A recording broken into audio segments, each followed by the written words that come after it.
নমস্কার সকলকে। গান ও গল্পে অঙ্কিতা চ্যানেলে আজকের নিবেদন বিভূতিভূষণ বন্দ্যোপাধ্যায়ের লেখা ছোট গল্প চিঠি। আজই সকালে যে এমন আশ্চর্য ঘটনা ঘটবে, এমন দিনটি যে নির্দিষ্ট ছিল এমন এক আশ্চর্য কাজের জন্য, তা যখন ঘুম ভেঙে উঠেছি তখনও জানি কি।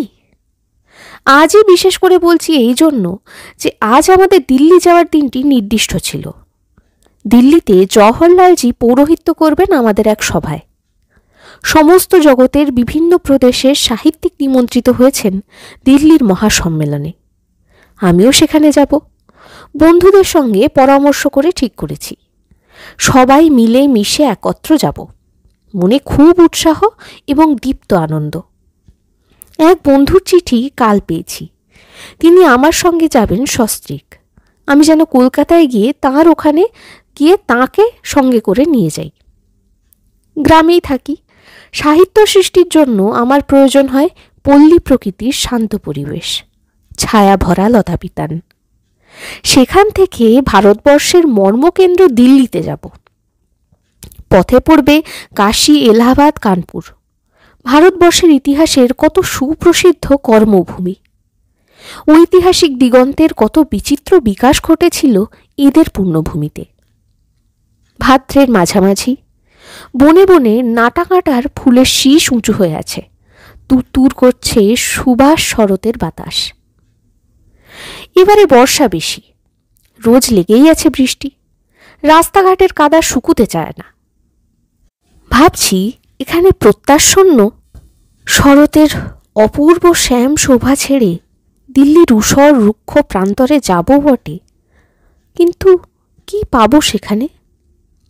জওহরলালের সঙ্গে হয়তো পরিচয় হবে, রাজেন্দ্র প্রসাদের সঙ্গে হয়তো গল্প গুজব করা যাবে, লর্ড মাউন্ট ব্যাটেনের সঙ্গে এক টেবিলে চা পানের সৌভাগ্য হয়তো হয়ে যাবে।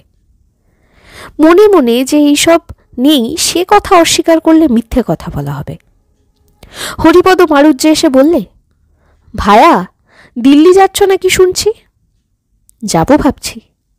কবে যাবে? কাল সকালে। তো তারা খরচপত্র দেবে তো? না, তারা কেন দেবে? বলো কি, সব খরচ তোমাদের করতে হবে? নইলে ভাবছিলাম তোমাদের রিজার্ভ গাড়িতে না হয় যাব তোমাদের সঙ্গে, ভাড়াটা লাগতো না।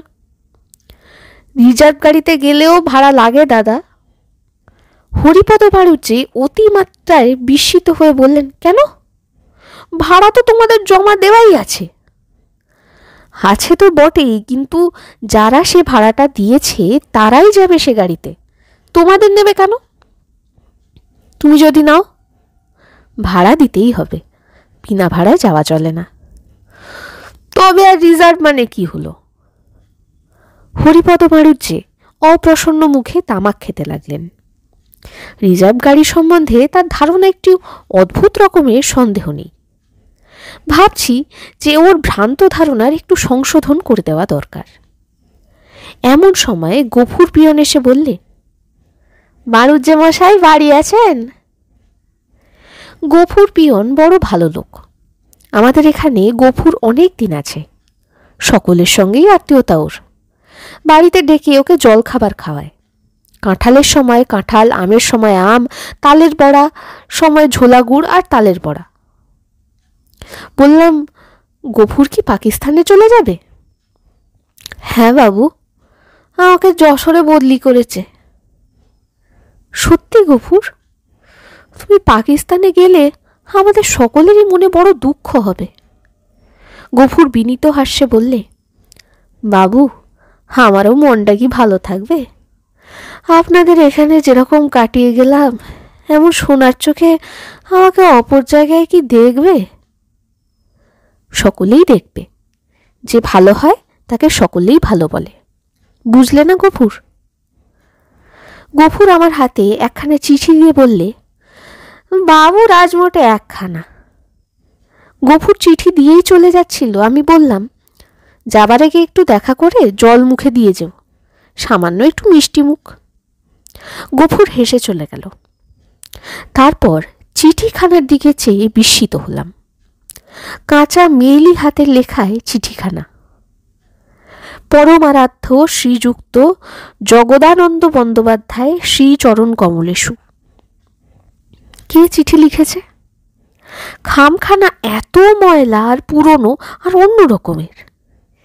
ই আবার কিরকম খাম? আজকালকার খামের মতো নয়। কোনো ভক্ত পাঠিকার চিঠি নাকি? খুলেই ফেলা যাক। আশ্চর্য! হে কার চিঠি? চিঠিখানা এই। শ্রীচরণের দাসীকে কি একেবারে ভুলিয়া গিয়াছেন? অনেক দিন আপনার শ্রীচরণ দর্শন পাই নাই।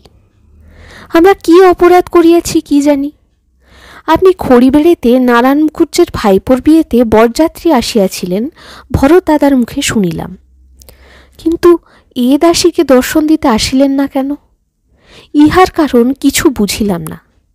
আপনি রাগ করিলে দাসীর আর কে আছে বলুন? সেই ফুলশয্যার রাতের দিন আমাকে আম খাওয়ানোর জন্য আপনার কি জেদ! আমি আম খাইনি কেন জানেন? তাহা বলিব। বিয়ের দরুন ভালো চেলি পরনে ছিল, জানো গো মশাই। তাই যদি নষ্ট হয়ে যায় সেই জন্য আম খাইনি। অমনি মশাইয়ের রাগ হলো। কি রাগ সারা রাত্রির! জানো, এখন আমার সেসব কথা মনে পড়লে হাসি পায়। না, এসব লিখিব না, তুমি আবার রাগ করিবে। এতদিন এখানে আসিলে না কেন? আমার উপর রাগ করিও না। তুমি এমন নির্দয়, আমার উপর মায়া হইল না? যাই হোক, তোমার উপর জোর আছে বলিয়া তাই তোমাকে বারে বার জ্বালাতন করিতেছি। মা ও পিসিমা কত দুঃখিত ও চিন্তান্বিত হইয়াছেন, একবার আসিয়া তাহাদের চিন্তা দূর করিবেন। ভাবিয়া দেখুন, কতদিন আপনাকে দেখি নাই। না দেখিয়া আমার মনটার মধ্যে কিরকম হইতেছে। তুমি সেই গান গাহিয়াছিলে, বিতা দিদি গান গাহিয়াছিল, সেই সব কথা মনে পড়ে আর বুক যেন ফাটিয়া যায়। হুগো, তুমি আমায় আর দুঃখ দিও না। একবার শ্রীচরণ দেখিতে বড় ইচ্ছা করে। ওগো, তুমি এবার আসিলে আমি কত গান শুনাবো। বিতা দিদির কাছে ও কর কাকাদের বাড়ির সেজবউয়ের কাছে কত গান শিখিয়াছি। শুনবে তো? এসেছে হৃদয়ের হাসি অরুণ অধরে। সম্মুখে রাঙা মেঘ করে খেলা তরণী, বেয়ে চলো নাহি বেলা। সুখ যদি নাও পাও, যাও সুখেরই সন্ধানে। কিছু নাহি চাব গো তোমার বিহনে, তোমাতে করিব বাস দীর্ঘ দিবস মাস। এইসব গান শিখিয়াছি। তুমি এলে চিলের কোঠায় দুপুরে দুজনে বসিয়া গাহিয়া শোনাব। রানী দিদি ঠাট্টা করে, বলে আমার গান গাহিতে লজ্জা করে। যা হোক, এবার ঠিক গান গাহিয়া শোনাব। আমায় আর কষ্ট দিও না। হোগো, অত নির্দয় হয়ে দাসীরে চরণে ঠেলিয়া দিও না। আমার প্রণাম নিও। ইতি তোমার শ্রীচরণের দাসী নিরুপমা। 22 ফাল্গুন 1324 সন, কুলবেড়িয়া, জেলা নদিয়া। ভালো বুঝতে পারলাম না। বানান ভুল, ভাষা ভুল, ছেদ চিহ্নহীন এই চিঠিখানা কার? নিরুপমা? কে নিরুপমা? পত্রখানি মনে এক অপূর্ব ভাব এনে দিল। কতদিন আগেকার বিস্মৃত প্রথম যৌবনের সুবাস ভরা দিনগুলির বাতাসে মেশানো ছিল যে পিকুলের রসিকতা, নববসন্তের পত্র শোভা, দায়িত্বহীন জীবনের নিশ্চিন্ত আরাম, মোহমদির দিগন্ত, অপরূপ মাধুরী এতকাল পরে আবার ফিরিয়ে আনল চিঠিখানা। তবুও বুঝতে পারলাম না এ কার চিঠি। গত 24 সালের চিঠি এলো 54 সালের ভাদ্র মাসে। আচ্ছা, এও কি সম্ভব? আমার এতকাল আগের পরলোকগত স্ত্রী নিরুপমার চিঠি এলো আজ 30 বছর পরে। এতকাল এই চিঠি কোথায় ছিল? কোন ডাকঘরের কোন আলমারির অন্ধকার কোণে আত্মগোপন করেছিল সুদীর্ঘ 30টি বছর? আমার যৌবন বয়সের চিঠি এলো যখন আজ আমি প্রৌঢ়ত্বে উপনীত। আমার ফুলশয্যার পরে নবপরিণীতা বধূর করুণ আহ্বান লিপিখানি ডাকঘরের কর্মচারীরা এতকাল লুকিয়ে রেখে কি রসিকতা করতে চেয়েছিল আমার সঙ্গে? এই চিঠি আসছিল গত 30 বছর ধরে। কত ঘটনা ঘটে গেল এই 30 বছরে, আমার জীবনের কত উত্থান পতনের ইতিহাসের মধ্যে দিয়ে, কত শোক দুঃখ প্রেম কাহিনীর মধ্যে দিয়ে এই চিঠিখানা আসছিল। 30 বছর পরে এই চিঠি পেয়ে কি লাভ আমার? চমৎকার শরৎ দুপুরটিতে শুধু বাইরের দিকে চেয়ে রইলাম চিঠিখানা হাতে করে। দূর আকাশের কোণে যেন বেলপুকুর গ্রামটিতে আমার প্রথম শ্বশুরবাড়ির চিলেকোঠার ঘরে আমার প্রথম পরিণয়ের নববধূ আজও যেন আমার পত্রের উত্তরের প্রতীক্ষায় বসে আছে। 14 বর্ষিয়া দেশে অবস্থিতা সেই সুন্দরী বধূটির মুখ এতকাল একেবারেই মনে ছিল না, আজ হঠাৎ অতি আশ্চর্য রূপে স্পষ্ট হয়ে উঠল।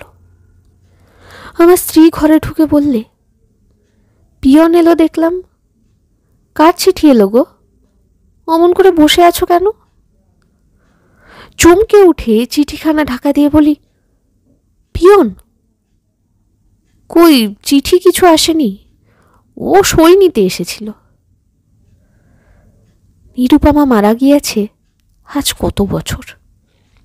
28-29 বছর খুব হবে। বিয়ের পর কতদিন বেঁচে ছিল বা?